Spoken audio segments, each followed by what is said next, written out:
बुढ़ापे तक स्वस्थ रहने के लिए ये 11 नियम जो हैं ये बहुत उपयोगी साबित होंगे। इन 11 नियमों का उपयोग अगर कोई भी व्यक्ति 40 साल की उम्र के बाद करना चालू कर दे तो निश्चित ही वो अपने लेटर 50s जो होते हैं या इनिशियल 60s, इनिशियल 70s जो हैं उनमें कंपैरेटिवली शारीरिक रूप से ज्यादा परेशान नहीं होंगे। अगर आप अभी 40 या 50 की उम्र के आसपास हैं, अभी से आप यदि इन 11 नियमों का पालन करना चालू कर देते हैं तो निश्चित ही आप बुढ़ापे में ज्यादा रोगों से नहीं घिरेंगे। ये बिल्कुल कंफर्म है। वो कौन से 11 नियम हैं, उन नियमों को जानने के लिए वीडियो को अंत तक देखिए। अगर आप चैनल पर नए हैं तो प्लीज इस चैनल को सब्सक्राइब जरूर कर लीजिए ताकि भविष्य में जो भी वीडियोस बनाए जाएं उनके लिंक आप तक पहुंचते रहें। अब हम पहले नंबर पर नियम जो है जो आपको बुढ़ापे में पूरे तरीके से रोग मुक्त रहने का काम करेगा वो है आप कैसे भी करके सवेरे सवेरे जल्दी जागना चालू कर दीजिए। कहा जाता है ब्रह्म मुहूर्त उत्तिष्ठे। ब्रह्म मुहूर्त में यदि कोई व्यक्ति जग जाएगा तो डेफिनेटली वो पूरे तरीके से स्वस्थ रहेगा आगे। ये बिल्कुल क्लियर है। ब्रह्म मुहूर्त में जागने से स्वस्थ रहने का क्या तात्पर्य है, कैसे स्वस्थ रहा जा सकता है, ब्रह्म मुहूर्त में जागने से कौन से लाभ मिलते हैं, इसके लिए मैंने पहले एक वीडियो पूरा बना रखा है। ब्रह्म मुहूर्त में जागने के लाभ बाय डॉक्टर रमाकांत शर्मा। आप पूरा वीडियो देख सकते हैं। बाकी ये नियम आप याद कर लीजिए कि ब्रह्म मुहूर्त में उठना है, क्योंकि कहा गया ब्रह्म मुहूर्त उत्तिष्ठे, जागृते नहीं बोला गया, उत्तिष्ठे, उठ जाएं। आजकल लोग क्या करते हैं, जाग तो जाते हैं लेकिन जागते ही मोबाइल लेकर के लेटे रहते हैं और घंटे, 1.5 घंटे, 2 घंटे कब बीत जाते हैं पता ही नहीं लगता। और फिर हम खड़े होते हैं लगभग 7:30 बजे, 8 बजे। वो थोड़ा प्रॉब्लमैटिक है। इसलिए पहला है ब्रह्म मुहूर्त में जागें, ब्रह्म मुहूर्त में जागें, ये हो गया। अब दूसरा है आप कैसे भी करके जैसे ही जागें, जागते ही कम से कम 3 ग्लास और अगर संभव हो जाए तो 4 ग्लास सादा पानी पिए। 3 से 4 ग्लास ऊषा पान बोलते हैं इसको, ऊषा पान। वैसे तो ऊषा पान बाय डॉक्टर रमाकांत शर्मा हमने पूरी एक वीडियो अलग से बना रखी है। ऊषा पान क्या है, ऊषा काल क्या होता है, ऊषा पान में पानी कैसे पीना चाहिए, ऊषा पान में अगर आप पानी पी रहे हो तो उसको आपको जल्दी जल्दी क्यों पीना चाहिए, बाकी पूरे दिन का पानी धीरे धीरे पीने के लिए बोला जाता है, ऊषा पान का पानी ही जल्दी क्यों पीना है, ये पूरी चीजें उसमें प्रॉपर तरीके से समझाई हैं। तो ऊषा पान बाय डॉक्टर रमाकांत शर्मा आप पूरा वीडियो भी देख सकते हैं। लेकिन यहां आप पॉइंट नोट कर लें कि ऊषा पान करना बुढ़ापे में स्वस्थ रहने के लिए बहुत जरूरी नियम है। तो दूसरा नियम। अब है तीसरा नियम। तीसरे नियम में आप जैसे ही ऊषा पान करें, ऊषा पान करने के बाद थोड़ी देर रुकें, फिर मोशन जाएंगे, फिर मंजन करके फिर अब नियम आता है और वो नियम है ऑयल पुलिंग।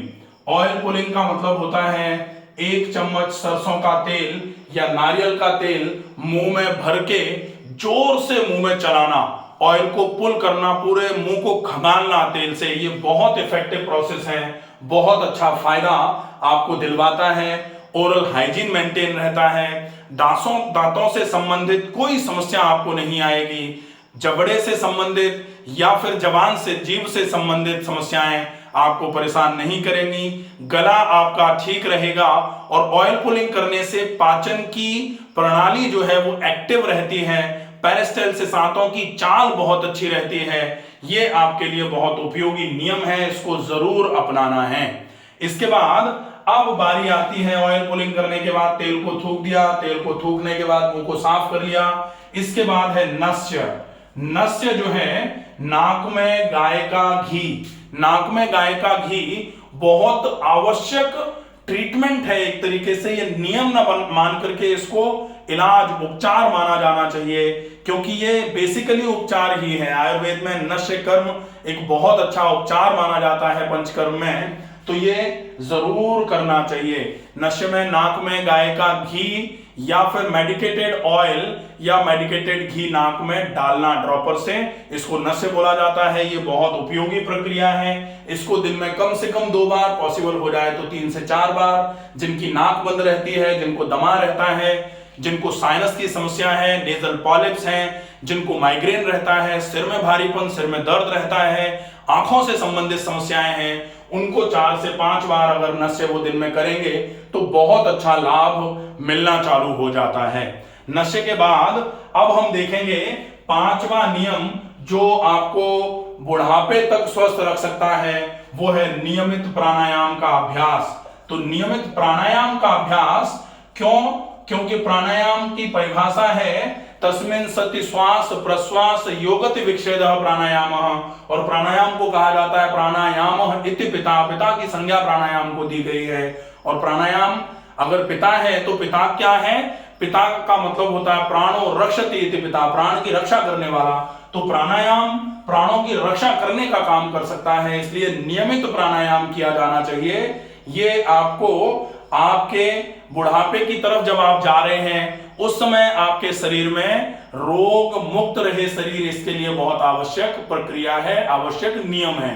प्राणायाम में अनुलोम विलोम प्राणायाम, कम से कम 10 मिनट लंबी गहरी श्वास भरना, धीरे धीरे श्वास को छोड़ना, जिसको दीर्घ श्वसन बोला जा सकता है। इसको कम से कम 50 से 100 बार अगर नियमित कोई करता है तो निश्चित ही पूरे शरीर में ऑक्सीजन का संचार रहेगा, खून की चाल पूरे शरीर में अच्छी रहेगी। ये बहुत उपयोगी प्रक्रिया है, इसका उपयोग जरूर किया जाना चाहिए। अब है 6ठे नंबर पर आप नियमित व्यायाम भी करें। तो नियमित व्यायाम में आप कुछ ऐसा व्यायाम भी कर लें जिसमें आप अपने पूरे शरीर की मांसपेशियों को थोड़ा चला दें। तो जोड़ों का व्यायाम, सामान्य तौर पर जब उम्र ज्यादा होने लग जाती है तो वात रोगों से बहुत ज्यादा परेशान होना चालू हो जाते हैं लोग। वात रोगों में वात जो है वो जोड़ों को भी रूखा करके जोड़ों को जकड़ाने का काम करना चालू कर देता है। तो कम से कम व्यायाम में जोड़ों का जो व्यायाम है वो जरूर होना चाहिए। और जोड़ों का व्यायाम, joint exercises by doctor Ramakant Sharma, आप बहुत अच्छे तरीके से समझ सकते हैं कि हर जोड़ को गर्दन से लेकर के पैर के टखने तक की पूरी एक्सरसाइजेस किस तरीके से आप कर सकते हैं, जॉइंट एक्सरसाइजेस। उसके लिए joint exercises by doctor Ramakant Sharma video है, आप उसको पूरा अच्छे तरीके से देख लीजिए। इसके बाद अब आते हैं हम 7वें नियम पर, और 7वें नियम पर है कि सवेरे सवेरे नाश्ता जरूर किया जाए। अगर आप सवेरे सवेरे नाश्ते को हम अल्पाहार कहेंगे, अल्पाहार जरूर किया जाए। अल्पाहार का मतलब होता है अल्प मात्रा में आहार, और वो आवश्यक इसलिए है क्योंकि सवेरे सवेरे अगर आप कुछ अल्प मात्रा में आमाशय में डाल देंगे तो आमाशय में जो एसिड आकर के सवेरे सवेरे ही आमाशय को गर्म करके सिर को भारी नहीं कर पाएगा।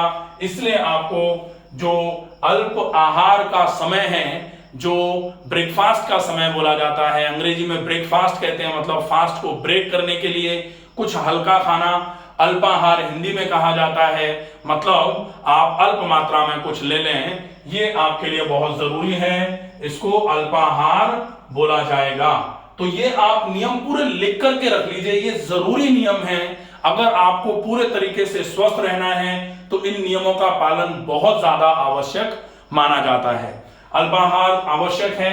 अल्पाहार के बाद में आप 8वें नंबर के नियम पर आते हैं, वो है पानी जो है वो आप खाने के आधे घंटे बाद लेंगे।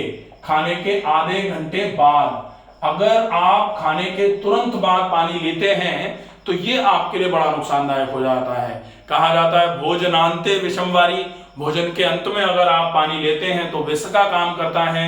इसलिए आप ये नियम बना लीजिए कि भोजन करने के कम से कम आधे घंटे के बाद पानी का उपयोग करेंगे। भोजन करने के पहले भी कम से कम आधे घंटे पहले पानी पी लेंगे। और कहा जाता है भोजने च अमृतम बारी, अगर आपको बहुत आवश्यकता लग रही है तो भोजन करते समय पानी थोड़ा थोड़ा करके 3-4 घूंट पी सकते हैं, वो आपके लिए अमृत का समान काम करता है। तो ये 8वां नियम हो जाएगा। 9वें नियम में आपको ध्यान में रखना है कि शाम का खाना जब भी आप खाएंगे तो पहले तो यह है कि शाम का खाना जल्दी खा लेंगे। तो शाम का खाना होना चाहिए, बेसिकली रात का नहीं, ठीक है। तो 7 बजे के आसपास आपको शाम का खाना खा लेना है और शाम के खाने के बाद कम से कम 20 मिनट के लिए वॉक जरूर कर लेनी है। ये बहुत आवश्यक नियम है। और एक नियम इसी में और जोड़ लिया जाए कि आप रात के सोने और शाम के खाने में कम से कम 3.5 घंटे का गैप रख लीजिए। अगर ये गैप रखना आपने चालू कर दिया तो फिर आपका पेट जब आप रात को सोने जाएंगे तो आमाशय आपका बहुत भारी नहीं होगा, आपकी नींद बहुत अच्छी होगी। और जब आप रेस्ट कर रहे हैं, आपका आमाशय भी अगर रेस्टिंग कंडीशन पर है, तो फिर आपकी एनर्जीज जो है अंदर की शरीर की, वो आपके शरीर को हील करने में लगना चालू हो जाती हैं। बॉडी हील्स इटसेल्फ की मैकेनिज्म एक्टिव हो जाती है और वो आपके शरीर को आगे भी स्वस्थ बनाए रखने के लिए बहुत ज्यादा उपयोगी मानी जाती है। ये बहुत विशेष ध्यान रखना है। अब 10वां नंबर है, खाने को बहुत चबा चबा करके खाना है। बहुत का मतलब होता है 1 ग्रास को कम से कम मेरे हिसाब से 60 बार चबा के खाना चालू कर देना चाहिए। अब जैसे ही ये नाम सुनते हैं लोग कि 60 बार चबाना है, तुरंत ही लौट करके एक जवाब आता है कि साहब पूरे दिन खाने खाएंगे तो क्या फिर। तो 60 बार अगर 1 ग्रास चबा रहे हैं तो आप थोड़ा कैलकुलेट कर लीजिए। 60 बार अगर 1 ग्रास को चबा रहे हैं तो 1 ग्रास चबाने में 30 सेकंड का टाइम लगेगा, मतलब आधा मिनट का। आप कितने ग्रास खाएंगे? मैं मान लेता हूं ज्यादा से ज्यादा आप कितने खा लोगे? आप 50 ग्रास खा लोगे। तो 50 ग्रास खाने में आपको 25 मिनट का टाइम लगेगा। 25 मिनट का टाइम अगर आप खाना खाने में लगा देते हो तो ये आपको पेपर पर लिख करके दिया जा सकता है। आप जितना टाइम खाना खाने में लगा दोगे, आपका उधर मोशन जाने में टाइम कम होना चालू हो जाएगा। हम यही उल्टा करते हैं कि खाना खाने में तो कम समय लगाते हैं, फिर वहां लग जाता है घंटा भर, फिर 1 घंटे में भी जब निकल के आते हैं तो ऐसा लगता है नहीं 1 घंटे के लिए दोबारा जाना चाहिए। तो वो जो व्यवस्था है ना, वो आपकी ठीक हो जाएगी अगर आप खाना सही तरीके से खाना चालू कर दें। ये बहुत उपयोगी नियम है। इसके बाद 11वें नंबर पर आता है कि आप खाने में एक तो सेंधा नमक का उपयोग करिए, दूसरा मिर्च मसाले कम से कम उपयोग में आने चाहिए, तीसरा आप रिफाइंड का यूज खाने में कम से कम करिए। तेल चिकनाई भी आप अगर बहुत काम करते हैं, बहुत श्रम है आपका, तो ही थोड़ा बहुत ज्यादा मात्रा में ले सकते हैं, नहीं तो इसको भी रेस्ट्रिक्टेड अमाउंट में ही उपयोग में लीजिए। ये अगर 11 नियम आप अच्छे तरीके से फॉलो करेंगे, निश्चित ही आप पूरे तरीके से स्वस्थ रहना चालू हो जाएंगे। और ये नियम अगर आप लंबे समय तक फॉलो करते रहेंगे तो डेफिनेटली आपका आने वाला समय जो है, आपका भविष्य जो है, वो रोग मुक्त रहेगा। आशा है ये वीडियो आपको पसंद आएगा। ज्यादा से ज्यादा लोगों तक इस वीडियो को शेयर करें। स्वस्थ रहिए, सुरक्षित रहिए। धन्यवाद।